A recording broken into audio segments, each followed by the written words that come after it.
Some people spend their lives watching others. Sometimes, something starts watching back. This is one of those stories. The notes at first. I thought it was just a prank. Not a particularly clever one either. The first note appeared sometime after midnight on a Thursday in November. It was sitting on the corner of a reception desk on the 12th floor of the office building where I work security. The building itself wasn't remarkable. 12 floors, mostly accounting firms, insurance companies, a couple of law offices. The kind of place that felt busy and important during the day, but strangely hollow after dark. My shift started at 10 p.m. and ended at 6 in the morning. Most nights followed the same routine. Check entrances, monitor cameras, walk each floor, fill out reports, repeat. The monotony was actually what I liked about the job. Nothing unexpected ever happened. At least, that's what I believed, before the notes started showing up. That night, I stepped out of the elevator on the 12th floor and immediately noticed a folded piece of paper sitting on the reception desk.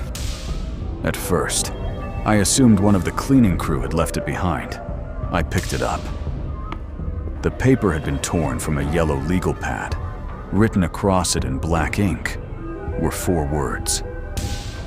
"You're late tonight." I stared at it longer than I should have. Not because it was threatening, because it was accurate. I was late. Only by 7 minutes.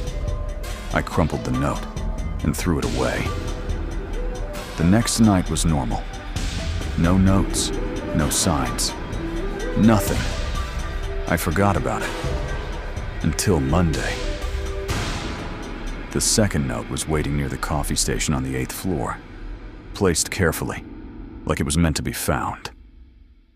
I knew immediately. It hadn't been there before. It read, "You stopped checking the west stairwell." I stopped walking, because it was true. I had started skipping that section, quietly, without reporting it. The building was empty. Nothing ever happened. At least, that's what I told myself. But now, something new. I checked every room, every hallway, every camera. Nothing. No one. But I didn't feel alone anymore.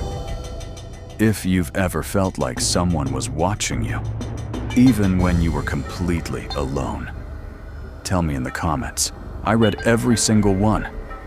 Because sometimes, real stories are worse than anything I can write. Now, let's continue.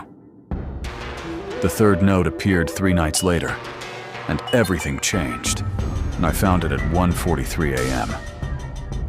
The note was taped to a fire extinguisher cabinet. One sentence, "Turn around." I froze, because I felt it. Someone behind me. I turned. Nothing. But when I reached the end of the hallway, another note was there. On the floor. You looked directly at me. That's when I thought about leaving. Not fear of ghosts. Fear of something worse. Someone watching everything I did, in real time. Back in the security room, I checked the system. My login session was active before I arrived. And then I saw it. A second session, running under my credentials. Switching cameras, moving through the building, using my account. I felt my hands go cold. Either someone stole my access, or the system expected me to already be there. That night, I stopped patrolling, stayed in the security room, watched every camera, waiting. At 3:41 a.m., everything shifted. Every screen changed, not flickered, shifted, and suddenly, I was inside the building, from every angle. I saw myself, moving, in places I hadn't been yet, At times, I hadn't reached. One version of me stood behind my chair, watching. Then the basement feed turned on. A desk, a chair, yellow legal pads, already written on. One line. You are finally watching correctly. Then came the knock. From inside the room, my radio turned on. My voice came through it. I tried to change the route. It didn't matter. The monitors began switching in sequence. Closer, closer. Until the hallway outside the room appeared, empty. Then a shadow passed the glass, and I saw it. A legal pad on my desk. Already there. My handwriting on it. You will understand when you open the door. The handle turned. No resistance. Just acceptance. The door opened. Empty hallway. Too normal. Too clean. The room behind me went dark. Every monitor shut down, except one. Basement feed. Same desk. Same chair. A new guard sitting there. Watching. Waiting. As for me, I never remember leaving. Only that my shift never ended. It just changed who was working it. There are certain places that feel wrong the moment you enter them. Not dangerous, not threatening, just wrong. The missing floor. Everything about the elevator felt slightly off the moment the doors closed.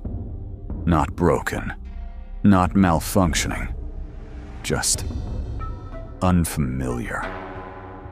Like the building was designed to make you forget how it was supposed to feel. I was staying there for a short business trip. Third night, a cheap apartment complex near the industrial district. Nothing special about it. Except the elevator didn't have a clear floor indicator past the 7th floor. It just blinked, like it was unsure what came next. I pressed 8. The doors shut, and the ride felt too long. Long enough that I checked my phone. No signal. No time updates. Just static. Then the elevator slowed. Stopped. The doors opened, and I stepped out. That was my first mistake, because there was no 8th floor listed anywhere in the building directory. Just a blank space, where the button should have been. The hallway was clean. Too clean. No smell of dust. No smell of paint. Just a faint hum, like something electrical running behind the walls. Every door along the corridor looked identical, except for one detail. Each door had my name on it, printed neatly on small metal plaques. Different variations, different spellings. Some with my middle name, some without. Some slightly wrong, in a way that still felt familiar. I walked slowly, listening. No footsteps except mine. The carpet absorbed every sound. At the far end of the hallway, I noticed something that made my chest tighten. A peephole. Moving. Not opening. Not closing. Just shifting slightly, like someone behind it was adjusting their position. I stopped. The movement stopped too. I didn't speak. Neither did it. Then, from behind one of the door, came a soft tap. Not a knock. Just one finger touching wood. Testing. I backed away. Slowly. Every door in that hallway now felt less like an entrance, and more like an observation point. If you've ever walked into a plate and immediately felt like you didn't belong there, tell me in the comments. Because what happened next? I tried calling the elevator. No response. The button didn't even light up. That's when I noticed something else. The directory beside the elevator. It listed floors 1 through 7. And then, floor 8. Occupied. No explanation. No details. Just that word. Occupied. Another tap came from the left side of the hallway. Closer this time. I turned and saw the first door slightly open. Just a crack, enough to reveal darkness inside. And something behind it, shifting away from the gap. Like it had been looking through the peephole, and now realized I could see it back. I ran. Not fast at first, then faster. The carpet swallowed my footsteps. The hallway seemed longer than it had been moments before. Doors repeating. Names repeating. My name repeating. Each one slightly more distorted than the last, until I reached the elevator again. Pressed the button. Nothing. Pressed again. Nothing. Then I heard a door opening behind me. Slow, careful, intentional. And then a voice. Not loud, not aggressive. Just close enough that it didn't need to be. You're on the correct floor now. I didn't turn around. I didn't want confirmation, 'cause part of me already understood. The elevator finally arrived. The doors opened instantly, too instantly. Like it had been waiting there all along. I stepped inside, pressed one. The doors closed. And as the elevator moved downward, I noticed something in the reflection of the metal doors. A corridor behind me. Empty. Perfectly empty. Except for one thing. Every door slowly beginning to close. At exactly the same time. As if the entire floor had just finished watching me leave. And was now waiting for the next arrival. I never found that floor again.